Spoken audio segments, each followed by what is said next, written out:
is Anton Tonev, and I'm the co-founder of Rexera, and I'll be your host today. At Rexera, we help title and escrow companies and lenders never deal with HOAs, with utilities, mortgage payoffs ever again. And instead, our customers can spend more time with their customers, offer this amazing customer experience, and get more referrals. I'm joined today by Odeta Kushi and Michael Fratantoni. Odeta, Michael, first of all, thank you so much for agreeing to do this. I'm very kind of honored to be in the same webinar with you guys. Can we maybe start with like a very short introduction and then go into the charts? Maybe Odeta, you can start. Sure. Well, thank you for having me, and thanks to everyone who joined the webinar for taking time out of your day to hear us chat about the economy. I'm Odeta Kushi, Deputy Chief Economist for First American. I've been with the company for about 10 years, based in DC. And what I like to study the most is really the demographic impacts driving the housing market forward. And I know we'll get to some of that discussion today. So, Mike, if you want to take it away. Great, thanks. And also, Anton, thanks for the invitation. Really enjoy being here. And Odeta, wonderful to be able to share the conversation with you. So I'm Chief Economist at the Mortgage Bankers Association, and I head up our Research and Industry Technology Group. Been in the role for about 10 years, been in the industry for about 30. Before MBA, I worked at Fannie Mae and also worked at Washington Mutual. So very excited for this conversation. Always enjoy talking about the market and spend a lot of our time thinking about sort of the business of lending into this wildly cyclical environment that we're living in. So definitely a challenge. But again, thanks for the opportunity to be here today. Of course. So I'm sharing my slides and it says processing media, so maybe it's going to take another second. But obviously the first one was about inflation. And inflation, we saw inflation that we've never seen like for at least a couple of decades. And then it slowly got down to 2.5%, which I think it's a nice territory. So Odeta, how do you feel about inflation in 2024 and where we're going to go from here? Yeah, I'm cautiously optimistic, as is the Fed, clearly, given their first rate cut in some time. We know that the surge in inflation that we saw was a combination of sort of stressed out supply chains, right? The goods sector really driving that inflation in the beginning. Goods inflation then came down pretty quickly as we started to switch into services spending. And then it was the services sector that was keeping inflation elevated. And as we know, services are a very labor intensive sector. So the Fed had their eye on wages and wage growth. And it seems we've made significant progress on the inflation front. I think at this point, we've all discussed the sort of lagged shelter component of inflation. We know that shelter inflation is really capturing changes in rents. We were seeing rents come down, not quite seeing that reflected in the CPI data, but realizing that there's about a 12-month lag in that. So I think the Fed is aware of this, and they're sort of counting on that shelter component continuing to drag overall inflation lower. And so, I do feel I feel comfortable with where we're at with inflation right now, and that it'll continue to gradually come down. Mike, I don't know if you have any additional thoughts there. Yeah, the Fed gets fixated on certain terminology, and the one for the inflation picture is, are they confident that inflation's back on its way to their 2% target? And you've now had Chair Powell saying that word out loud, that they have sufficient confidence that it's on its way to 2%. The only thing I'd add is, for much of the last decade, 2 decades, often the concern has been inflation has been too low, right? Mm-hmm. They were concerned about, are we at risk of deflation, which, really sort of you paint yourself into a corner. It's tough to get out of once you're there, as Japan and other countries have shown historically. I think what this episode showed, contrary to a lot of forecasts, was that this is an economy that is susceptible to inflation. So we need to be careful about not overheating. And I think investors here and abroad are going to have that more in front of mind, as opposed to, Anton, as you said, something that was from the economic history books. We now know that this is an economy where inflation can take hold again if we're not careful. And rates can also go up, right? They can go up and very quickly. Yes, that's right. Yeah, I remember 2013, 15. It was all about the zero lower bound. How are we ever going to get to 2%? Like there were two camps of people thinking inflation is imminent, others that we'll never have inflation again. But I think, lo and behold, I think history rhymes if it doesn't repeat. Yeah, exactly. Let's go to GDP. I think for the past few quarters, we've had stable growth, and there isn't one particular thing that is scary or making me at least very nervous about the economy. The consumers have been strong, although maybe some of the recent data is not as strong as we want it to be. But last quarter, we did have around 3% growth. So how do you guys feel about the economy, just looking at the GDP numbers? Yeah. So I'm happy to start. So I guess I'm a little more pessimistic than you are here. So first to start, that if you think about trend growth over the next 5 or 10 years, I think it's going to be a little less than 2%. So that's sort of the measuring stick, where I think the last couple of decades, we were running closer to 3%, but with slower population growth and slower productivity growth, I think we're just in a slower trend growth world. Beyond that, I pay a lot of attention to things like the ISM indexes, which look at pace of activity in the manufacturing and servicing sectors. And for months now, those have been showing contraction. Now, that's more on sort of business investment and pace of business activity. I think you're exactly right. Consumer spending has held up reasonably well so far, and that's about 70% of the economy. But I expect job market to slow a bit over the next year, and with that consumer spending to come off. Certainly not forecasting a recession, but we're thinking a couple of years of slow growth, even below that trend growth I was talking about. Look for something that starts with a 1 rather than a 2 or a 3. Yeah, I'll jump in and I would agree with that. I do expect real GDP growth to slow from above trend to below trend, and there are risks, right? Mike, you mentioned the labor market showing clear signs of cooling. We know real income growth has been running behind real spending growth. We know the household savings rate is at a 2-year low, and we've really depleted the excess savings that were accumulated over the pandemic. Delinquency rates on credit cards and autos are above pre-pandemic levels. And the data has been, strong consumer spending data. But if you really dig into, for example, the retail sales report, we see that discretionary spending is starting to slow a little bit. And so there are some concerns on the horizon.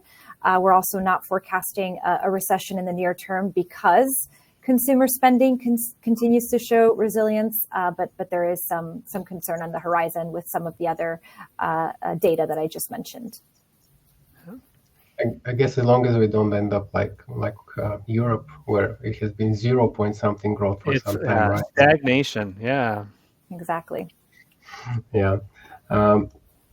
We do have a slide on what the Atlanta Fed is projecting. It's around 3%. We're going to go to the next one in the interest of time, but I think the way to summarize it is the current state is somewhat stable, but a lot of the indicators that are kind of leading indicators are kind of pointing to a slowdown below trend, right? That's fair. Well, the third piece of the economy is unemployment rate, and it has been at historical low levels for the past few years, but it's starting to increase, and it's starting with a 4 now. Something that I have tracked in my previous career is the current unemployment rate versus its 36-month average. Might look like a random number, but we always have a recession when it crosses a buffer from the 36-month average. I'm really hoping this could be the exception, and we just have like a soft landing or just a slowdown, not a recession. How do you guys feel about the labor market, and is there something else that you're seeing out there? Because when I speak to people in the industry, they almost don't believe these numbers, because our industry has gone to like rounds and rounds of layoffs, and when you see unemployment at historic lows, people are like, how can this be true? Because the anecdotal evidence, their friends, their colleagues are getting laid off for the last 18, 24 months. So what are you guys seeing out there in terms of unemployment? Yeah, I mean, our sector is certainly interest rate sensitive, and I think really has borne the brunt of the Fed's interest rate hikes. I think that it's very clear now, not just in the unemployment rate data, but also in the JOLTS data, that the labor market is slowing. thus far, we've been saying we can architect a soft landing because there are so many job openings in the economy that we can just reduce the number of job openings without increasing layoffs and sort of achieve that soft landing. I still think a soft landing is a possible scenario, but I think we've hit the spot in the cooling of the labor market where the cooling can't just come from fewer job openings. We might start to see unemployment and layoffs start to pick up. We haven't seen layoffs pick up in the JOLTS data yet, but we're seeing a pretty depressed level of hiring. And you can't continue to have this trend of fewer and fewer job openings without an increase in hiring, without seeing some pickup in layoffs. So definitely seeing that slowing. Yeah. Just a couple of things I'd add. So, last spring we were at a 3.4% unemployment rate. That was the lowest since 1968. We were 4.3 in July and 4.2 in August. We've been marking up our forecast for the unemployment rate. So we think, closer to 4.5 by the end of this year, closer to 5 by the end of next year. The Fed's own projections in the SEP, they moved up as well. So they're also at 4.4 by the end of 24. They don't see it going quite as high as 25. I think exactly as Odeta said, with fewer job openings, the JOLTS data also showing a much slower hiring rate. You have the hard data. Sometimes I do think some of the more anecdotal and qualitative data is very interesting too. So I've got kids in their mid-20s, and when you talk to them and their peers, they talk about what a difficult job market it is for finding entry-level positions. So, reflecting that slower hiring rate, but it's different when you have somebody who tells you they graduated from a good school, and for months they've been looking for positions and they're just having a lot of trouble finding it. So it's not consistent with a unemployment rate of 4.2, which from an economist point of view, you think is low. But there's certainly portions of the labor force who are having a really, really difficult time either finding that initial spot or, if they've been laid off, finding a new position. Yeah, I think both of you mentioned job openings and the number of unemployed people. Here on the chart, we have job openings in green and unemployment in orange. And I think it was crazy during the pandemic. There were almost 2 job openings for every 1 person looking for a job. And I don't think we've ever had that. Right now, we're at the levels of 2018, 2019. But again, that trend is, I think, what really worries us, and the anecdotal evidence out there, which often is a leading indicator before we see it in the official numbers. So I 100% agree with you here. Like, the level is okay-ish, but the trend has been kind of worrying and deteriorating. And I think, obviously, we know that the Fed has this dual mandate of inflation and unemployment, and inflation has been coming down, so this is going well. Unemployment is not going that well. So I think that's why we had our first rate cut, the first one in 14 months, right? I think it was a little bit longer than I expected, because usually it takes them 3 to 4 quarters if you look at 2019 or 2006-07. But yeah, we got this first rate cut. I think we as an industry are feeling kind of relieved that this is maybe the beginning of a cutting cycle. But did the Fed wait too long?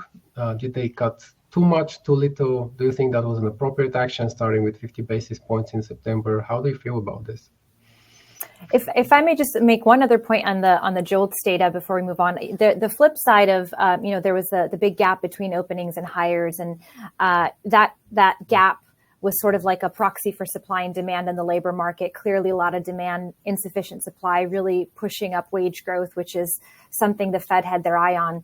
I think another sort of leading indicator of wage growth is the quits rate. When you're feeling really empowered, like you could get a lot of offers, you're more likely to quit your job and potentially get a higher paying job. We've seen that quit rate come down, and I think that's sort of another leading indicator of slowing wage growth. And so really gives the Fed another reason to think, hey, inflation is still on that downward trajectory when we look at the JOLTS data and how it relates to wage growth. Just wanted to make that point. No, great point. Sorry for kind of rushing through. No, not at all. We need to get to the Fed, right? That's what matters. So the big news last week was that the Fed initial cut was 50 instead of 25.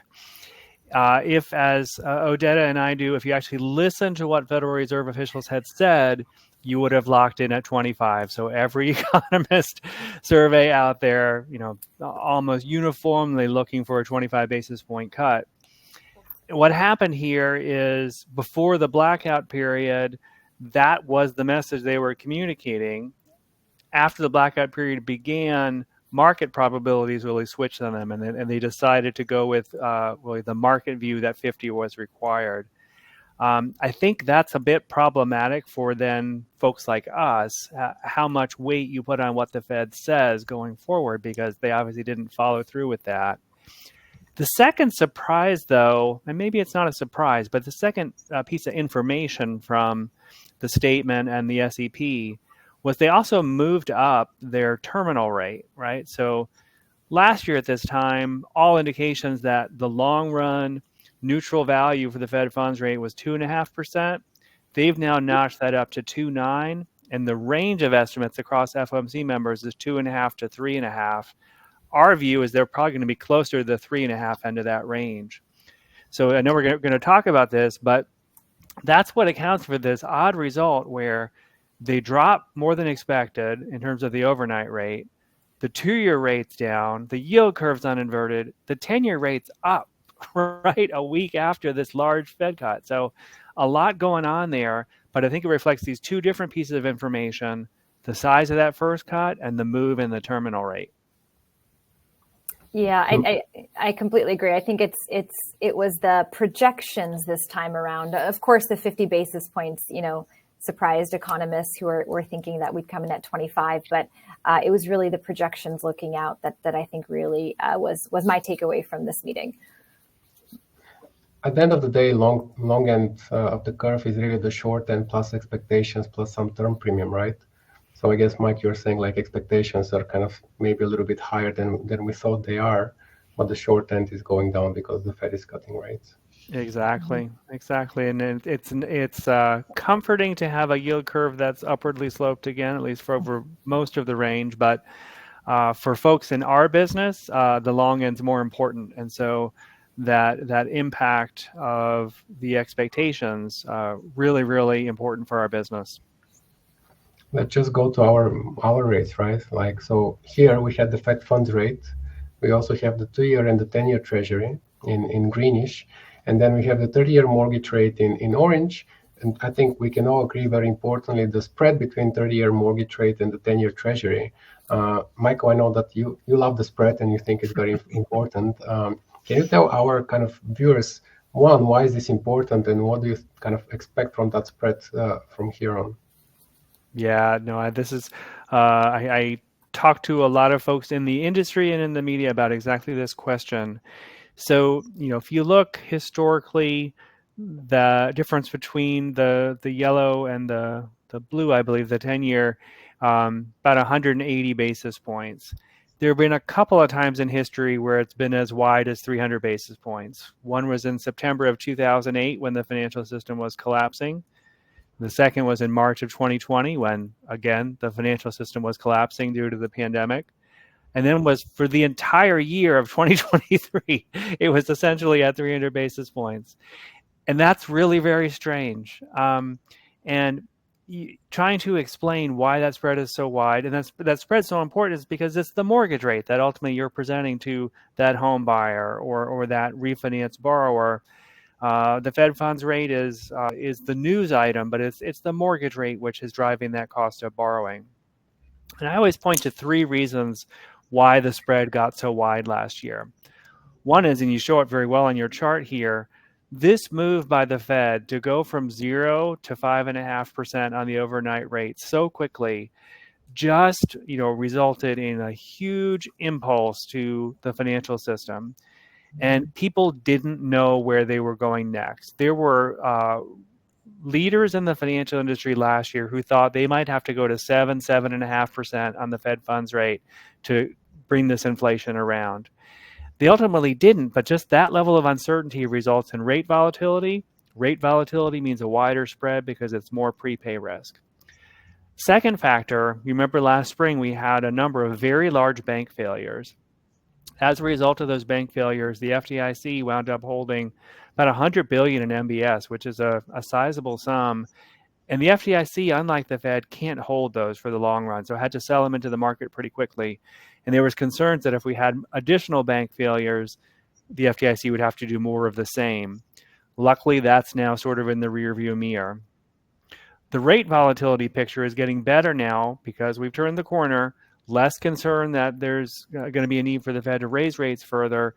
Rate volatility comes down, prepay risk comes down, spread is narrower. Less concern about bank failures. The third remaining reason is the Fed's behavior around their balance sheet. So through their QE in 09 through 12, and then again in the pandemic, they're the largest single holder of MBS in the world. They have about 2.3 trillion in MBS. They've said as a matter of policy, they want to get back to an all treasury balance sheet. So that means getting rid of that 2.3 trillion one way or another. Right now, they're in a pattern of just passive roll-off, but they keep hinting that at some point they might have to turn to active sales. So I think that last reason will keep the spread wider over the medium term than it otherwise would be. So we don't see it getting back to 180, but we do see it. It's moved from 300 to 230, and we see it getting in the low 200s over the next 12 months. And that's really beneficial because our forecast is that the 10-year Treasury just probably that what you see today is what you're going to get somewhere in that 3 3/4 to 4 range. But the spread comes in, that'll bring mortgage rates under 6. Sorry for the soliloquy, but again, I spent a lot of time talking about this question. Oh, I think it's very useful, and I think a lot of people don't really kind of spend time thinking about the whole curve of interest rates and then credit and then mortgage rates. So I think you provided excellent feedback and context here. I like to say that at least in the previous cycles, the Fed likes to take the stairs up and the elevator down. How do you feel here, Odeta? Do you think like we're going to see the elevator down, or they took it up this time and now it's going to be the stairs down? Well, let me just say, I think, Mike, I think we're kind of looking at it the exact same way.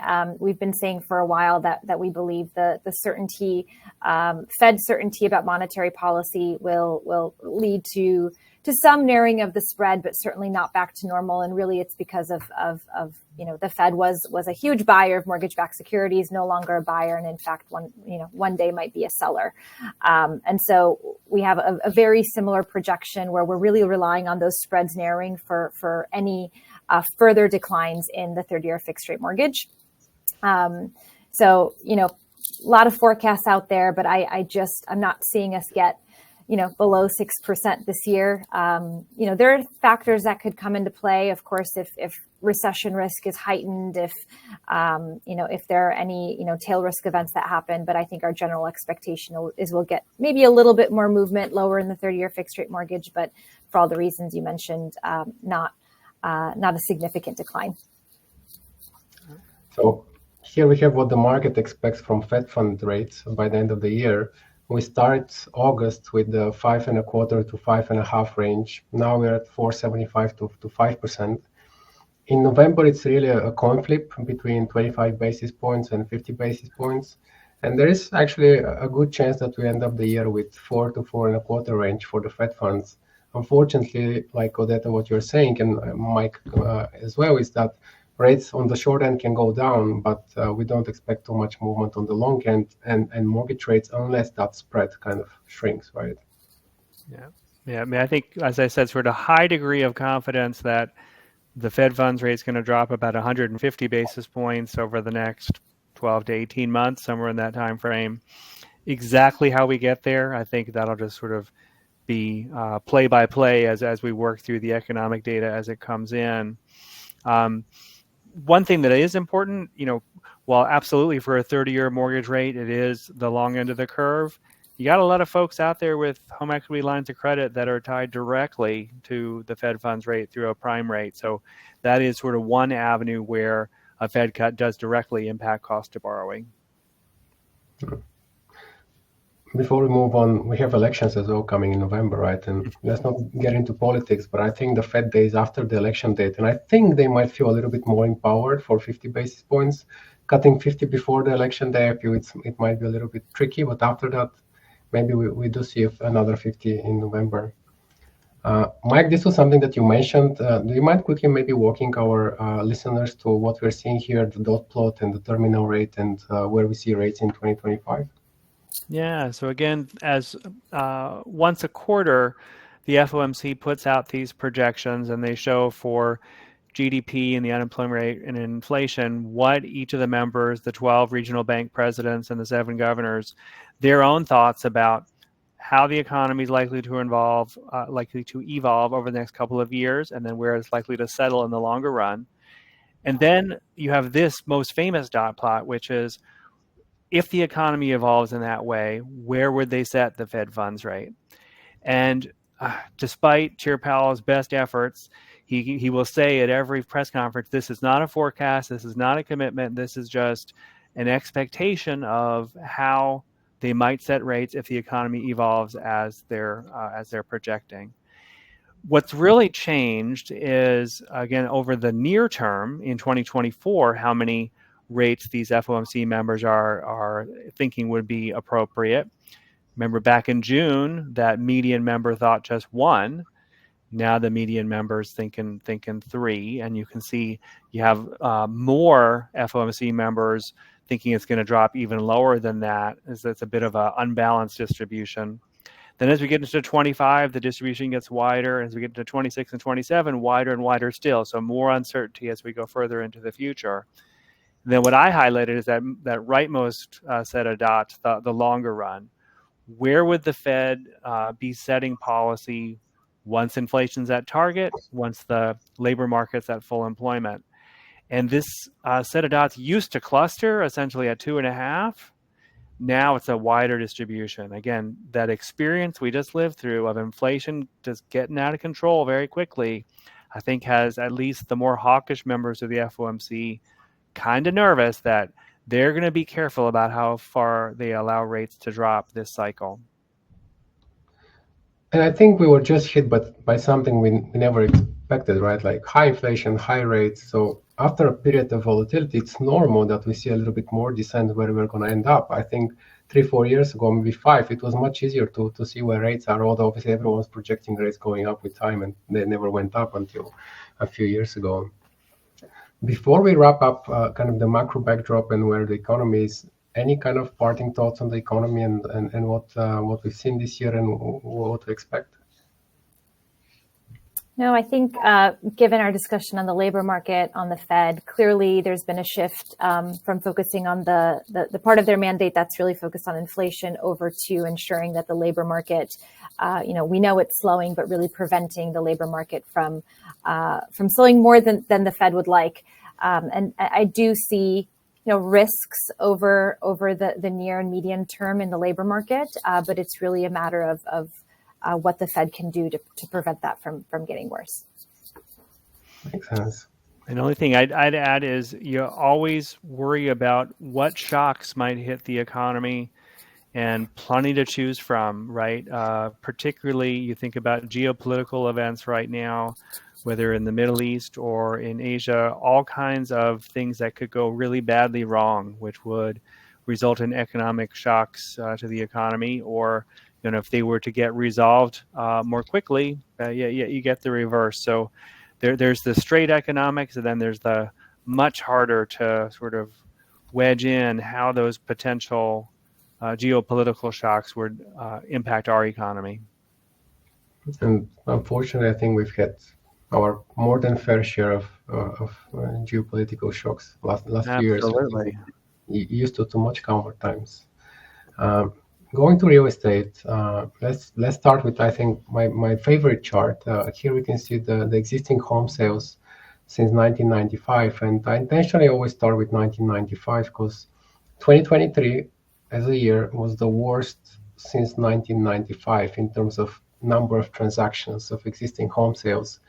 And putting this into context, we had almost 100 million people less in the United States in 1995 than we do now. So I think that makes 2023 even worse when you think about it. And 2024, I think, has been running similar to 2023, 4% lower so far or something about that. We're at around 4 million transactions, and the long-term average, at least in this period, is about 5.1. I do think from here, we'll slowly get to that 5.1. I think it obviously depends on rates, on supply, on geopolitical shocks, and so on. But What do you expect from this number by the end of the year? Do you think we're going to see some kind of pent-up demand open up, pent-up supply of people that couldn't move because they couldn't get a better mortgage than their current one kind of open up a little bit, or is it too early and we need to start seeing something that starts with a 5 before we see that? Like, where do you see numbers from here by the end of the year?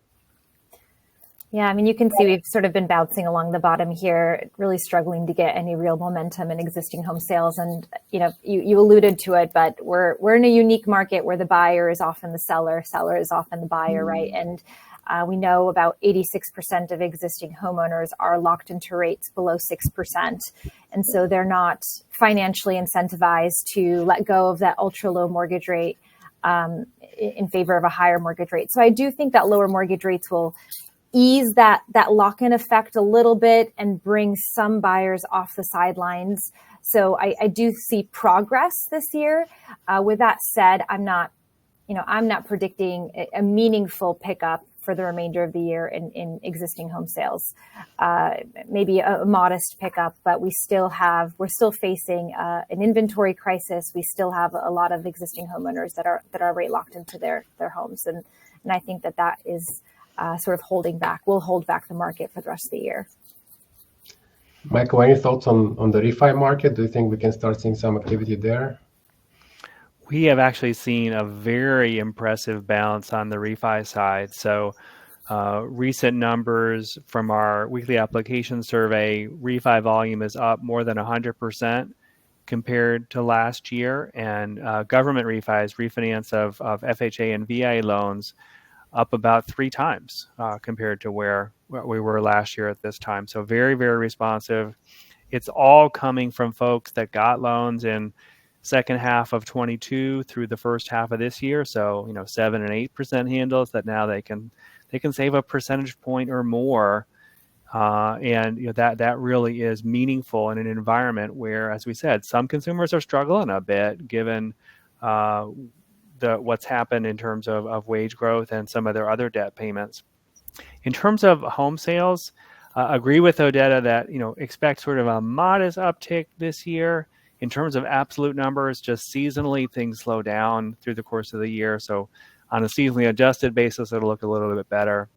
But we are getting pretty bullish about next spring, right? If this rate path holds and we're a little below 6 or in the neighborhood of 6 and inventories are coming up, I think you're going to see a strong spring home buying season, certainly compared to what we just had the last 2 years. So we're looking for about a 10% increase in home sales in 25 compared to 24. I'll take that. After a couple of years of the numbers we've seen, I'll take that. I'm feeling a little bit more bullish about next year as well. I think my big question mark is really just around the labor market and how things look there, because you're making the biggest financial decision of your life, and that's really predicated on being gainfully employed and feeling strong about your job position. And so that's the big question mark in my head. But I do feel optimistic about the spring home buying season next year. I guess we are all relying on Jay Powell getting it right, probably. No pressure. History, but like a soft landing with lower rates. I mean, that would be the Goldilocks, right? That we're all looking for. Let's spend a little bit time on supply. And here in green, we see existing housing inventory, and in orange, new housing for sale. Mike, I know that you kind of like these numbers as absolute numbers, but also the ratio. And usually, like, the ratio is kind of out of whack than what we've seen historically. Can you walk us through this? Yeah, I mean, one thing that we've highlighted as sort of a factoid is typically, if you look at homes on the market, about 10% are new construction. Today, about a third are new construction.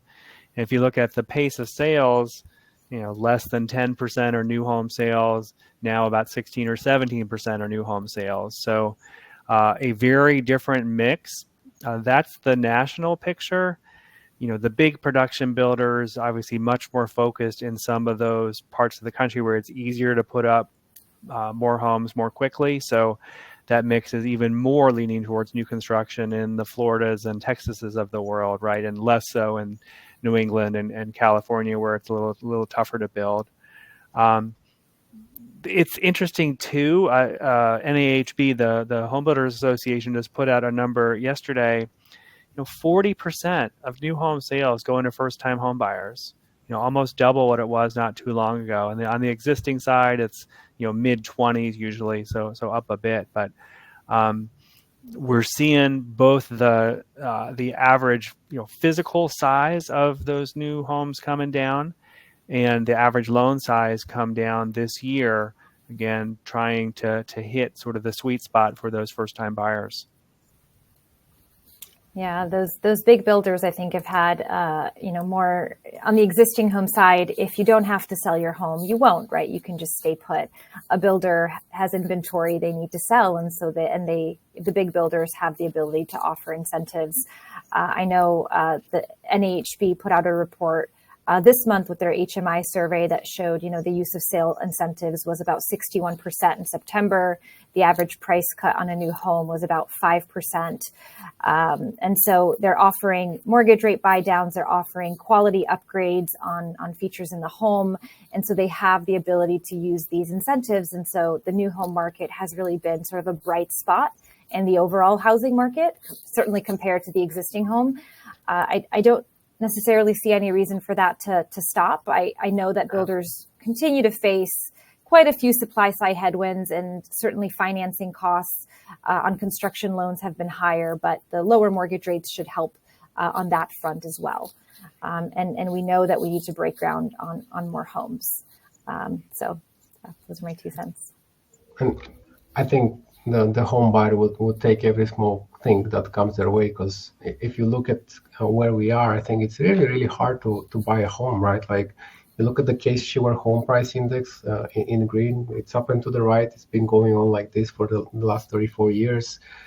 Personal disposable income has been growing as well, but I think we can definitely see a big gap opening up the last couple of years. It's similar to what we had in 2005, 2006. And on top of that, for the last couple of years, we had these mortgage rates at 7-8%. So my wages are growing, but not as much as house prices. And also my funding costs are increasing like crazy. So it's probably very, very hard for me to buy something. And I will take every small thing that builders offer to me. How do you feel about this? Do you think it's more the supply, or kind of the demand side has also suffered because of higher rates and personal disposable income not keeping up with home prices? Well, I think we were in a sort of perfect storm over the pandemic, right? We've had over a decade of underbuilding. So certainly the supply side of the equation was lacking going into that global pandemic. And then rates, hit 3%, really stimulating the demand side of the equation. And that was a perfect storm for double-digit house price growth.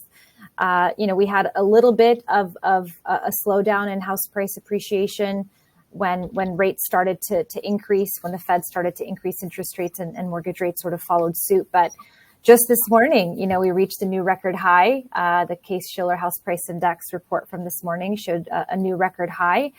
The growth rate is slowing. We've had a couple of consecutive months of slowing annual price growth, which is good, but that level is at its historic high. So affordability has really been the main challenge for potential home buyers in this market.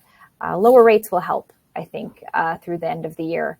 That'll certainly be welcome news for those potential home buyers. Yeah. And you often wonder, is it a potential home buyer saying, look, I thought I was going to have a mortgage payment of X, and instead it's 1.3X compared to the budget I was going in with this spring, and so they're pulling back because the numbers look scary, or is it they're ready to move forward and the lender says no, you don't qualify anymore. We're going to have to go out and shop for something a little smaller, or maybe make some other adjustments. I think it's both. We do see, if you look at debt to income ratios on new loans, for every loan type, they're going up.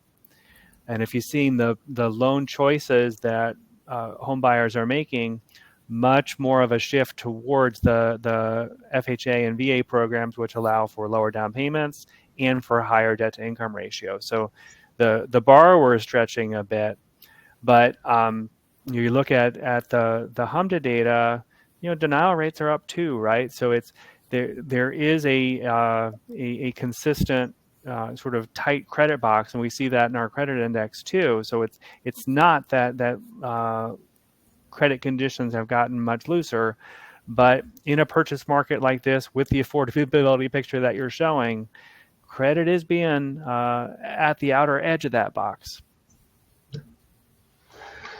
Awesome. I think we went through kind of short term what's going on with supply and demand. We have a couple more interesting charts. This is housing units completed. And when I was putting this chart together in January of this year, I was shocked to learn that after all these years of underbuilding, in 2023, we built as much as we did in the 60s. Like I'm willing to bet dollars to dollars that there is no one out there that wouldn't be shocked by this, because it's just absurd. How do you think we kind of go from here? Do you think that we're going to see more and more housing units completed, or are builders kind of happy where they are right now and they're going to slow down? Like, what do you expect from here? I can jump in. Yeah. So a lot of the, there's been a lot of multifamily units under construction. I think, at one point we've come down from a historic high, but we're pretty darn close to a historic high in multifamily production. And that's been putting downward pressure on rents, particularly in, Sun Belt markets and Southwest markets as well. On the single family construction side, I'm thinking that builders will respond to the lower mortgage rates and maybe pick up production slightly going into next year. We can see from the builder sentiment survey data that, they expect demand to sort of pick up in response to lower mortgage rates. And so I think we'll probably see maybe more groundbreaking on single family homes going into next year. On multifamily, there's sort of a pipeline that they need to get through, right? There's a lot of multifamily units under construction that they need to complete and bring to market.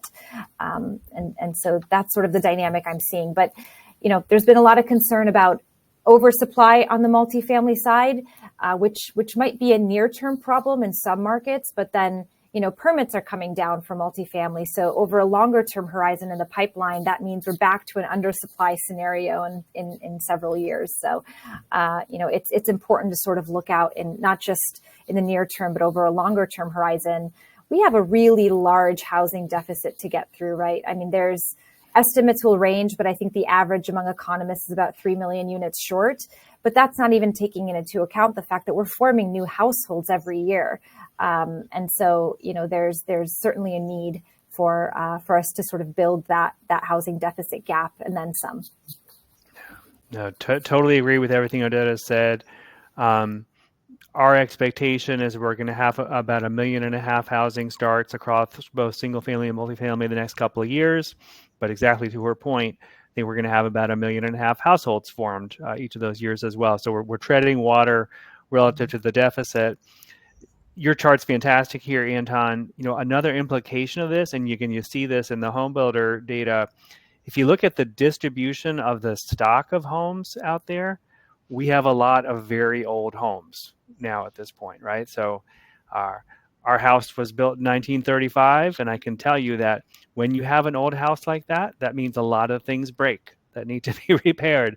So I think if you're in the rebuilding business or the repair or a maintenance business, that's probably a good sign for a homeowner. That's a cost you have to think about. The other thing that's lending in that refurbishing space is really important. So the FHA has a 203K program. And, MBA's really strongly advocated for expanding that program to allow some additional investment into this older stock, because we're not going to solve this problem just through building new homes. A lot of it has to be through restoring some of the older housing stock that we have as a result of this trend that you're highlighting. Yeah, and if I may jump on that, because I do love my demographics, and we know from projections that the number of people 80 years and older is going to more than double between now and 2040. And we're actually able to use survey data to figure out, what percentage of those homes owned by baby boomers are inadequate condition, right, in need of significant repair.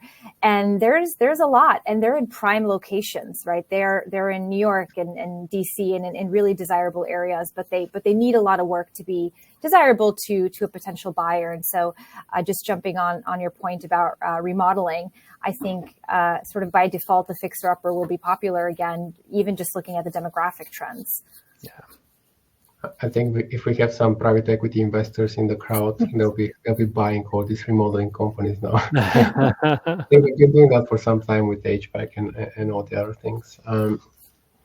You mentioned household formation a couple of times. I have this chart here, and this is the last chart, and we have a couple of questions from the people in the audience, but I think this speaks to household formation, right? Like all these millennials are right now entering prime home buying age. They're forming households.